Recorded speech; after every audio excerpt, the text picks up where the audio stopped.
Hi, this is Eric with Technically Speaking at Source Allies, and today we're going to be talking about Pulumi. It's going to be awesome. All right, let's get into it. All right, so today we're talking about Pulumi. It's going to be awesome. I have this completely unscripted, so if I make a mistake, you'll get to see it, unless Haley edits it out, but this is going to be great. So, what is Pulumi? Why should you care? Pulumi is infrastructure as code. In case you haven't heard of this term before, I'm going to, kind of tailor this video to people who are, maybe loosely familiar with infrastructure as code, or they've used a tool, but they don't really know much about it, and we're going to use Pulumi to talk about it. So, Pulumi is very similar to Terraform. Terraform is another big name in the space that you may have heard of. We can go check out Terraform over here. And what both of these tools are is they are infrastructure as code tools. So what that means is that they allow you to provision infrastructure using code instead of manually, clicking in web UIs or running scripts and doing things in your terminal. These tools allow you to have a declarative configuration that describes your infrastructure that you can check into your Git repository. You can do code review on it. You have a state of your expected infrastructure that you can use to deploy to multiple environments. And this is all wonderful, awesome things. And Terraform, as I mentioned before, is one of the more popular tools in the space. We can go to their website here. Terraform is sort of the long runner here. And Terraform has this custom syntax that you'll use when you're writing Terraform. So here, if we go to configuration language, Terraform has what's called the HCL. And that's all fine and good, but it's sort of a barrier to entry. If you are new to infrastructure as code and you want to get in this space, say you've been coding in some other language, that could be difficult, because now not only do you have to learn about infrastructure as code, you now also have to learn about Terraform's specific way of doing it, which is fine. It's not a very difficult language to learn, but it'd be a little bit nicer if you could do some of these same things with tooling that you're already familiar with. And that's where Pulumi comes in. So Pulumi does the exact same thing. It is infrastructure as code. But the cool thing about Pulumi is that it lets you write your infrastructure in the languages that you are already familiar with. So we can go down here, infrastructure as code in any language. And they say any, but they have specifically some supported ones here. So you can use TypeScript, Python, Go, C#, Java, or even YAML. YAML is a configurate, it's a whole big thing. Infrastructure in YAML, you're a YAML developer, it's a whole big joke, whatever, but you can use YAML. And that's where it's awesome, because it kind of meets you where you're at. You don't have to learn any custom language. You can start using the things that you already know to start getting into infrastructure as code and deploying things in a declarative way that's repeatable and awesome and less likely to break. So let's go and actually talk about some code here. So we talked a little bit about Pulumi. Let's actually start using it. So, and you know what? Actually, I lied. I'm going to go back to the website here, because there's one thing that you'll need to know to get started. So when you're getting started with Pulumi, you have to install a tool. That's going to be pretty common for pretty much anything that you're doing. Even if you're doing like Kubernetes, you got to install like kubectl, or if you're doing AWS, there's the AWS CLI, or the Azure CLI, or the GCP CLI, whatever. Pulumi is no different. Pulumi has a tool you got to install, but this should really be the primary thing that you need to get started. Depending on the language that you choose, you may also need some additional tooling there, such as like TypeScript. You probably want to have Node installed, or if you're doing Go, you want to have the Go compiler installed. So two tools technically. If you're doing YAML, all you need is Pulumi. So go ahead and get that installed. If I go over to my little setup environment over here, I've got just a very basic repository. I'm a big Nix guy, so I've got a little Nix thing here. That's where I'm getting Pulumi from. If we go which Pulumi, we can see there it is over at this absolutely ridiculous path, but it exists, and we can do Pulumi version. There we go. So we're using a little bit older version of Pulumi, but that's fine. So I'm going to do TypeScript today, because TypeScript is freaking awesome. And given that TypeScript is based on JavaScript, and JavaScript has the JavaScript object notation, JSON, and JSON is a pretty well-known way to configure just anything. It's a very basic format you can do just about anything with. So I really like using TypeScript for that reason, because it allows you to kind of get the benefits of a scripted language, but it also, at the end of the day, is going to look pretty similar to just your standard configuration files that you may see all over the place. So if I'm going to get started, if I have the Pulumi and CLI installed, I can do Pulumi new, and then I'm just going to say TypeScript. So Pulumi new TypeScript, and I already have stuff here, so I have to say force. Forgot about that. There we go. because I already have a nvarc and stuff in here. So give it a project name. Pulumi intro is fine. Description, I don't care right now. And then a stack. Stacks are important. We don't need to talk about those right now. So let's see. Error loading the language. Got to get back on the home row. That is totally fine. I think that's a little weird Nix thing, but so we'll start out and look at what it generated. So Pulumi generated some stuff for me, generated a git ignore, also generated an index TypeScript file. There's nothing in here right now, and that is totally fine. If we go over here, a very basic package JSON as well. If you're not familiar with package JSON or the Node ecosystem, this is a very simple way to describe your dependencies. So we have our core dependencies, and at the moment we're only depending on Pulumi in here. But we also have just our node types, and then we also have the TypeScript compiler available to us. Another thing to note is the Pulumi YAML file. So if we go over here, this is sort of your project definition, but rather than a node project definition, we have a Pulumi project definition. So if you don't like boilerplate, too bad. I'm sorry, you gotta have these two files, but I swear it's not that bad. So not too much in here. It just has the project name that we created in the CLI just a second ago. It's got a description that we could have modified earlier, then also the runtime. So if I want to change this to a different runtime later, I could. This would be the place to do it. And then there's some config stuff here. So we won't talk about that today because we're just doing very basic intro stuff, but that's all there should you want to check it out. Also generated a tsconfig file. Pulumi is TypeScript first. Actually, I'm not even sure if you can do JavaScript. Probably, but TypeScript's better anyways because we get all those nice type checking error things in our editor and all that. So let's close some of this stuff out, and let's make sure that I can actually do this project. So I think it's probably mad that I don't have, I do have Node. There we go. So let's do npm CI. Let's get this generated. What's it mad about? Let's make that a little bit bigger. npm CI, oh yeah, because I haven't created the thing first. So let's do an npm I, force a habit. npm I is going to create the package lock file, which you can see does not exist yet. npm CI expects that already to exist, so that's why it's airing out on me there. All right, so we got that now. And then let's go see, we should have, that error is gone from the package JSON. If we do a Pulumi preview, we'll talk about this more in a minute, but Pulumi preview is going to be how we preview what our infrastructure changes are going to do. Still mad about that Pulumi language Node.js. We'll see if that continues being a problem, and then I'll solve it. Haley will let it out. It'll be great. It'll be fun. And you may not even see any of that, or maybe you will. I don't know. We'll see. But just to demonstrate, typically when you have infrastructure, you want to deploy it somewhere. That's kind of the whole point of infrastructure as code. You have something that you are working on your dev machine. Ideally, you can iterate on your dev machine, and then you want to go push it out somewhere else. So say I want to push it out to Azure. I want to push it out to AWS. I want to deploy my RDS. I want to deploy a Lambda in front of it. Whatever you're doing. You have some external thing that you are creating. So with Pulumi, we will iterate in this index.ts, our Pulumi stack here, and then we will ultimately deploy that somewhere else. So just for the sake of this example, I really like doing things on my machine, and Pulumi supports a ton of different cloud providers. So just as an example, I've just got a little kind cluster running here. This does not have to be Kubernetes. It does not have to be on your machine. But just to keep this example simple, that's what I'm going to do. So I've got my kube config here, and just to kind of prove it out, I can do kget pods, and we'll see that we have, where is this? Pulumi intro control plane right there. And then this is the kube config path. So we'll clear out that. Now, what am I going to do here? So I've got my cluster. I've got Pulumi installed, but where do I go from here? Well, let's see. We can do Pulumi. Let's see what's in here. Runtime, root stack resource. What is all this stuff?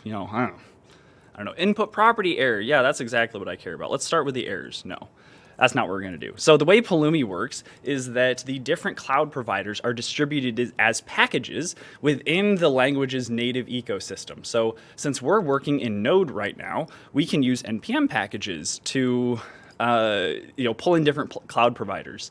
If you're working with Terraform, this is very similar. They're still called providers over there. Fun fact, Pulumi is just a very convoluted and advanced fork of Terraform, but they both have providers, and they're distributed slightly differently, but the overall concept of having a cloud provider that you pull into your code is more or less the same. So with Pulumi, we can go and install one of these @Pulumi prefix packages to get the cloud provider that we want. So since I'm doing Kubernetes here, I want to npm install, and we'll say @Pulumi, and we'll do Kubernetes here. You can see my shell history. I've done this a bunch of times with different stuff. So apparently the last time I did this, I was doing it with the Pulumi command provider, which is really cool and awesome, but we're not going to talk about that today, so that's fine. So I just installed the Pulumi Kubernetes provider. You can see that got added to the package JSON.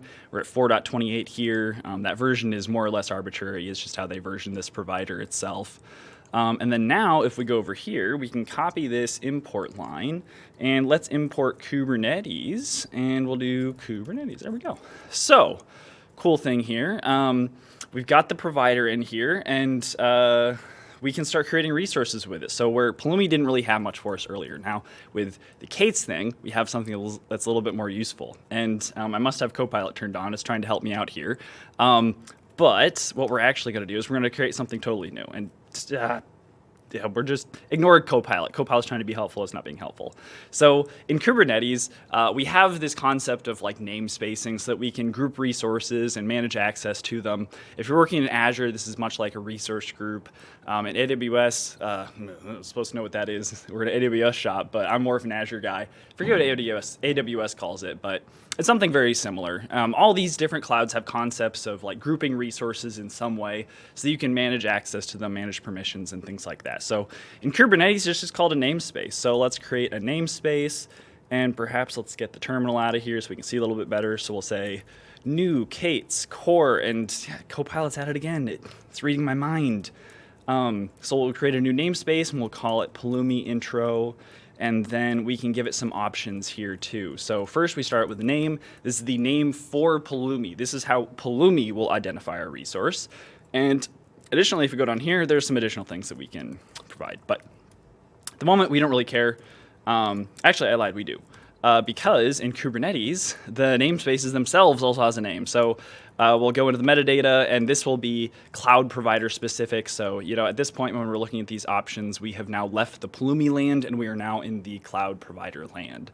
So here, I'm just giving a name to that namespace, so it doesn't have some auto-generated random suffix at the end that I have to remember and will inevitably forget.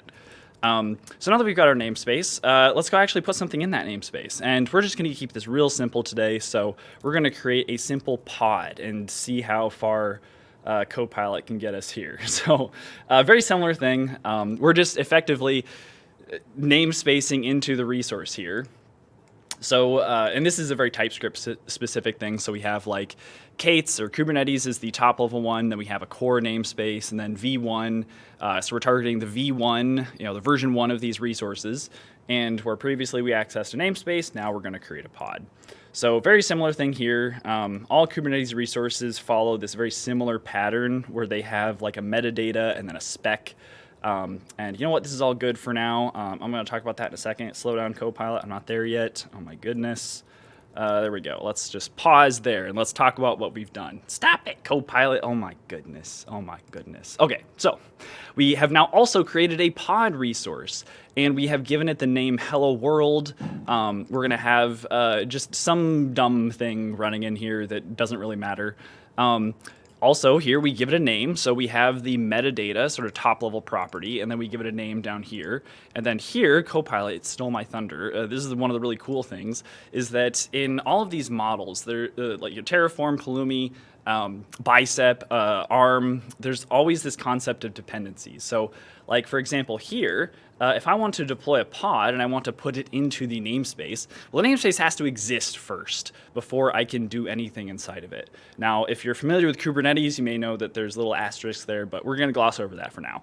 In general, resources have dependencies, and there's a certain order that things need to happen in.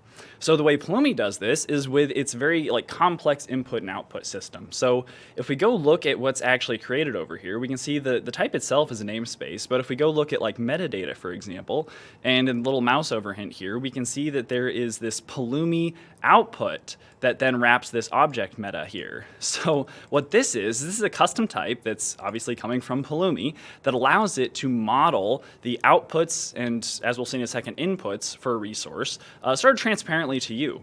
So as a developer, when you're writing some of this stuff and you want to create that resource dependency, it's pretty simple. We can just access the namespace object, the JavaScript object here. We can access the metadata on it right here, and we can even access that name. So these are all the same thing. But what that output is doing, and let's actually look at name here. This is just like an output of string. That allows Pulumi to kind of behind the scenes make sure that your dependencies are getting properly tracked through resources as you're creating these things. So if we go take a look at the flip side, so now we're looking at on the pod metadata, the namespace property here, we can see that this is sort of the inverse. This is an input of type string. And that's just the other side of the coin. This is the other side of Pulumi's dependency resource management that allows it to track this stuff properly as you define it in code. And you can even see it supports, language-specific things like this is an optional property, so we can say in TypeScript that it is like or undefined. It may not be defined, and that's totally fine. So yeah, that's talking about the input and dependency tracking. Let's actually give this pod some information. In Kubernetes, pods have to have a spec so that Kubernetes knows what to do with it. And yeah, we'll just create a single container. What we're actually going to do is we're just going to do BusyBox here. BusyBox is just a fun little single binary thing. Copilot, oh my goodness. Very, very small set of common utilities that allow you to just quickly get started with whatever the heck you want to do. So like we got sh, we're going to give it a command. So this is run in a shell. And then Copilot has decided that we're going to just echo hello Kubernetes and sleep for, what was that? 3,600 milliseconds, I think is what that is. Whatever. So that's fine. Ports, Copilot's getting a little overzealous here. We don't care about any of that. This will be good enough for us right now. So if we pull the terminal back up again, and I may have to solve that whole plugin thing here in a second, but if I do Pulumi preview again, we'll see if it errors. And if it does, I'll just talk about it for a second, and then we'll go from there. So it did fail to load the language plugin. That's totally fine. We're going to ignore that for now. Let's talk about the Pulumi CLI for a second. So if we look at Pulumi, we do -h for help. We can see that, scrolling up here, we got some commands available to us. And they even say the most common commands are found here. So we have Pulumi up, Pulumi stack, Pulumi config, and Pulumi destroy. So obviously, we're talking about infrastructure as code. One of the first things I said is that we're using infrastructure as code to deploy code and or resource changes. I didn't say exactly that, but I was just reading off what it said here. This is going to be sort of your most common command that you're going to use. I've been using Pulumi preview because I don't actually want anything to happen, but when you're actually doing things with Pulumi, you're going to want to be using up because that's the, actually make changes to the thing that I'm working on. That's how that goes. We'll just briefly touch on some of these other ones. Like I mentioned before, Pulumi has this concept of stacks. That's what will enable you to do things like have your dev stack, your qual stack, your UAT stack, whatever stacks you have, your prod stack. That'll be what allows you to do that. And then you have Pulumi config, very similar to configuration in your code. Say you had like a .env file. It's pretty common in JavaScript land. Or if you're in Java, you have like .properties, things like that. Pulumi config is a way that will allow you to do that within Pulumi itself. So you can have values that are changed at runtime or via stacks or via other YAML files that inform Pulumi about things that it needs to fill in when it's running. So we're not going to do any of that here. We're going to keep it simple. But just know that that exists. And then Pulumi destroy, after you're done, say you're iterating on your dev machine, you want to tear down whatever the thing was that you're working on. Pulumi destroy is how you do that. And these have aliases, which I might mess up. I always do Pulumi down because it's like the opposite of up. It just feels very natural to me. I'm not sure why they called it destroy. Destroy sounds very rough and mean. We're going to break it down and destroy it. I don't know. But let me go get that plugin thing resolved here in a second. And if Haley decides to edit it, we'll edit it. Otherwise, you'll get to watch me do it. So this is absolutely related to my little Nix thing here. So let's just quickly Google and whatever step I forgot to do to get this set up. Pulumi, Nix, very simple Googling thing. How to update Pulumi. FX the Node SDK for Pulumi. Yeah, this is what I want. Pulumi Pulumi has the whole plugin model. This is very in-depth technical stuff you don't really need to worry about. But basically, here we go. I'm just going to copy this line. The actual cloud providers themselves, the backend thing, they're distributed as separate binaries. So whereas Pulumi, is one binary that does some stuff. We have, well, I guess in Node we don't really have many binaries at all, but we have lots of JavaScript files. The actual cloud provider logic is in a separate binary. So when I install that, like say Kubernetes provider, it's pulling along a binary for Kubernetes that tells Pulumi how to interact with Kubernetes. So we're just going to quickly go over here, add that. Hopefully everything's all hunky-dory now. So this will do the thing, and then now if we do Pulumi preview, hey, there we go. So Pulumi, one of the things I like about it compared to Terraform is that I think it has a really nice CLI interface. We get this nice well, it's not, kind of a tree view of our resources, and there can be like parent-child relationships and all that sort of fun stuff. Like, for example, we can see here the Pulumi stack itself is modeled as a resource, and it has 2 children, which is that namespace that we talked about, and then our pod. And if you're paying attention while it was going, it kind of had this little spinner thing over here. I don't know. I think the Pulumi CLI interface is nice. And there's also this whole website as well. So if you hate the UI, or you hate CLIs, you hate terminal, you can do a lot of this stuff in their website as well. It's app.pulumi.com. And don't go to that link. I think it requires a login. But just in case, don't go to that link. It's my thing, whatever. So if we clear that out, and then now let's actually do kind of what the common commands were. So we say Pulumi up, and then that will look very similar. And went a little bit faster that time, which is nice. And now you see it stopped here. It says, do you want to perform this update? Here I'm pointing at the screen like you can see that. You got to use the mouse. But do I want to perform this update? Yes or no. And then I can also get details, which is pretty cool. So I can go over here and I can see the actual breakdown of the resources that it's creating and all the specifics about them. We created some pretty simple ones here, so luckily there's not too much to see here, but we have some identifiers. This is sort of Pulumi backend stuff. You don't really need to worry about these too much unless things get broken. We also have our namespace, and we can see that it kind of matches that like JavaScript-y object structure that we were talking about before.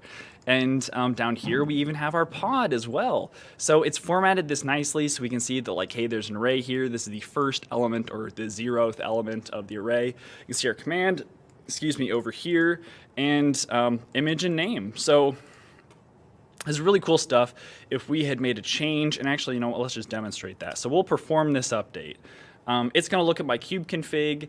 I set an environment variable, so that's how it knows which cluster to deploy to. So it's going to go ahead and create the namespace and then create the pod inside that namespace. And if we go and get pods, we give it the namespace Pulumi intro, we can see, oh, look at that. There is a hello world container running in the Pulumi intro namespace. Isn't that awesome? So one of the reasons that I used a pod here, there's a couple. One of the other reasons is because pods the pod spec is immutable. So if I want to make changes to it, I have to delete the pod and recreate it. So let's just change the name here just to create a very simple thing. We're going to say hello world 1, and let's make that sleep. I don't know. Let's add a 0 to it. It doesn't really matter. I'm going to kill it anyways. So now Kubernetes, this is a very Kubernetes specific thing. When I make this change in Kubernetes, I have to delete the pod and I have to recreate the pod. So in Pulumi's world, how does Pulumi know about that?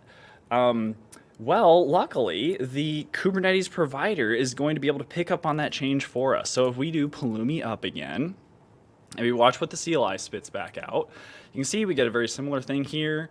Let's see. Pod updates may not add or remove containers. Oh man, here, okay, this is what I get for doing it live without a script. So most of the time, Pulumi is smart enough to know that changes to certain properties trigger recreation. So it can diff and it can say, oh, I just need to update this resource. Or it can diff and say, oh, I need to replace this resource. And actually, it did figure that out. One to replace, so it knows that it needs to create the pod and recreate it. Let's see, pod updates may not add or remove containers. Well, that's what I get for not writing a script. Too bad. let's go ahead and change this into something else. Let's make this like a job or something, because jobs have pods and jobs know how to recreate the pods. So let's just delete all this. We'll say new Kate's, what is it, apps. I forget, where's this job? No, yeah, job is in core as well, isn't it? Oh man, I'm supposed to have this stuff memorized, but I don't. Job, no.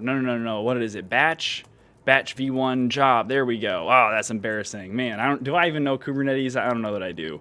Let's just let Copilot fill this stuff out. I don't know. Maybe it'll do what I did the first time. That was pretty close. Look at that. So we got job, hello world, namespace, metadata name, blah, blah, blah, blah. And then we have, okay, so I got rid of the sh-c for whatever reason.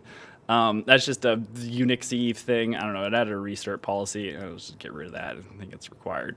So we'll save that. We'll open our terminal back up. And if we go over here and let's clear that out and do Pulumi up, we can see one unchanged. Oh, dang it. Let's see. Oh, the restart policy is required. That's why Copilot added it. Oh, God, this is... Okay, let's try that again. And if we go third time's charm, right? That's how it goes. Okay, Pulumi up.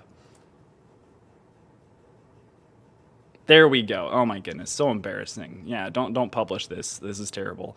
If we look now, we can see that it does say, hey, we got one resource to create. Here I'm pointing at the screen again.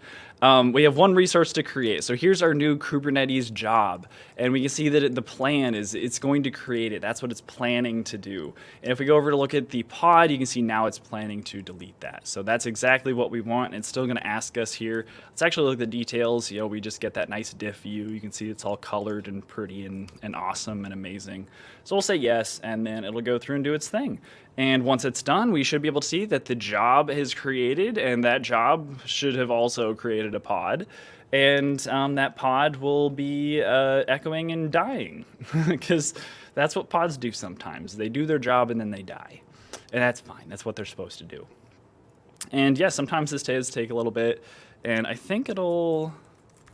No, yeah, my terminal's all funky. Sometimes it'll let you, like, you know, scroll to right there in the terminal, but we'll let it go through and delete that resource. 30 whole seconds just to delete a pod. Goodness gracious. I wonder if it had something to do with that sleep. All right, there we go. So it finally completed. So we can do k get pods, and I should say k is an alias for kube control. I really should not be using commands that are specific to my computer that you wouldn't know. But anyways, yeah, so there's the pod that job created. It's got that weird gobbledygook suffix, and it completed. Yay, awesome.